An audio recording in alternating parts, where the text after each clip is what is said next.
Avant Google, avant Apple, avant même Microsoft, il y avait IBM. Une entreprise née au siècle dernier, pionnière dans les cartes perforées, les premiers ordinateurs, l'intelligence artificielle et même l'informatique quantique. Mais pourquoi n'en entend-on presque plus parler aujourd'hui? Est-ce que ce géant est tombé? Où se cache-t-il derrière les coulisses du monde moderne?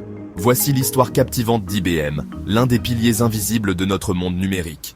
Bienvenue sur Sache-le, là où la technologie rencontre l'histoire.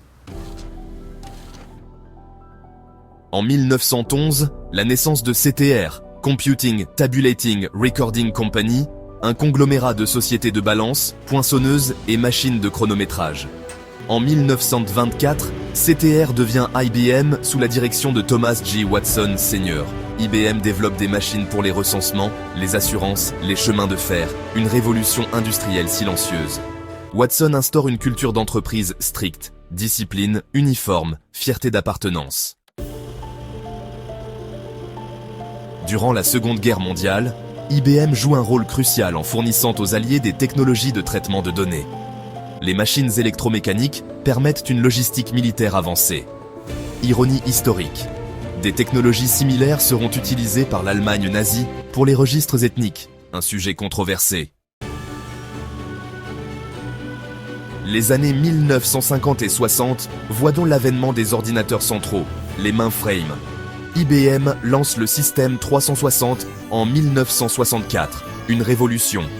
Tous les ordinateurs sont compatibles entre eux, un concept totalement nouveau. Résultat, IBM domine 70% du marché mondial de l'informatique. Son surnom, Big Blue. Elle devient une institution comme la NASA ou Coca-Cola.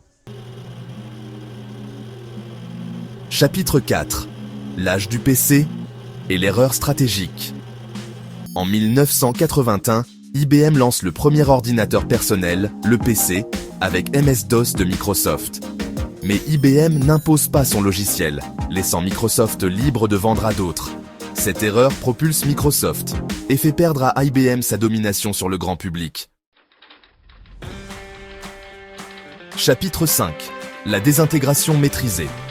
Dans les années 1990, IBM subit une chute brutale, perdant des milliards.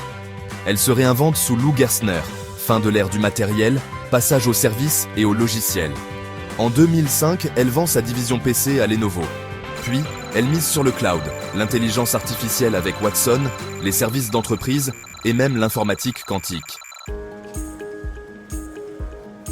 Chapitre 6. IBM aujourd'hui. Le géant invisible. IBM n'est plus sur les étagères des magasins, mais dans les cœurs des banques, des gouvernements et des systèmes de santé. Watson, l'intelligence artificielle d'IBM, a même participé à des diagnostics médicaux.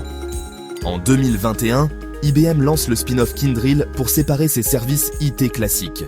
Elle se positionne comme leader dans le quantique avec IBM Q avec plus de 400 qubits. IBM est l'ombre derrière la lumière. Elle a perdu le grand public, mais jamais sa puissance.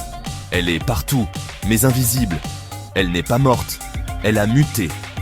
Et si la vraie révolution technologique venait encore une fois d'IBM?